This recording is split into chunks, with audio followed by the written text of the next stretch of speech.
29শে রমজান পর্যন্ত প্রতিদিন এই ওজিফাটি একবার করুন। কঠিন কাজ সহজ হয়ে যাবে। সব ইচ্ছা পূরণের শেষ সুযোগ হিসাবে এই আমলটি একবার করে দেখুন। প্রিয় ভাই, আমি যে আমলের কথা বলবো খুবই সহজ আমল। রোজা অবস্থাতে বা রমজান মাসে বা রমজান মাসের পরেও করতে পারেন। আপনি সর্বপ্রথম উজু করে নেবেন। উজু করলে ভালো, বেশি উত্তম। উজু করার পরে আপনি ইসমে আজম পড়বেন।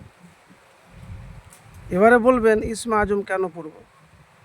ইসমে আজম এই জন্যে পড়বেন আপনি যে ইসমে আজম পড়তে গেলে দোয়া কবুল হয়। তো দোয়া যখন আপনার কবুল হবে তখনই তো আপনার মনের ইচ্ছা পূরণ হবে। তো প্রিয় ভাই, আমি আপনাকে সর্বপ্রথম ইসমে আজমের কথা বলব, এবং যে ইসমে আজমের ব্যাপারে রাসূলুল্লাহ সাল্লাল্লাহু আলাইহি ওয়াসাল্লাম শপথ করে বলেছেন, যার হাতে আমার জীবন, তার কসম, তার শপথ, যে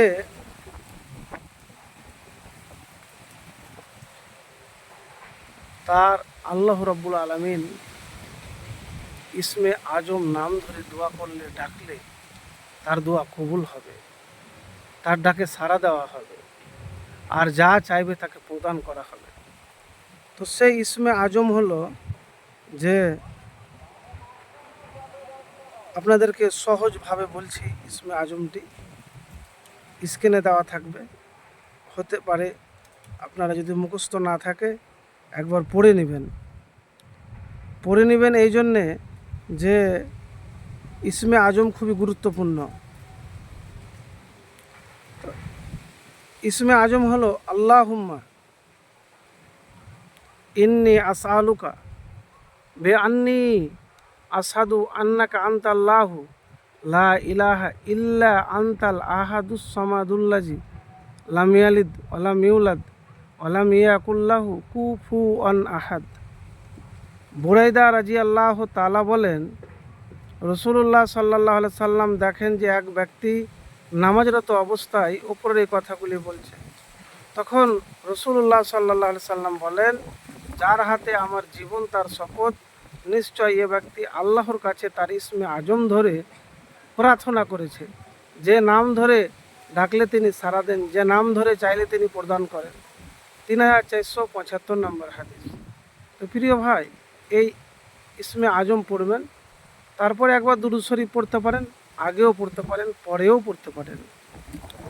তারপরে এই দোয়াটি একবার বা 3 বার, আল্লাহুম্মা লা সাহলা ইল্লা মা জাআলতাহু সাহলান ওয়া আনতা তাজালুল হাজনা ইযা শিতা সাহলান। হে আল্লাহ, আপনি যা সহজ করেন তাছাড়া কিছুই সহজ নয়, আর আপনি ইচ্ছা করলে সুকঠিনকে সহজ করেন।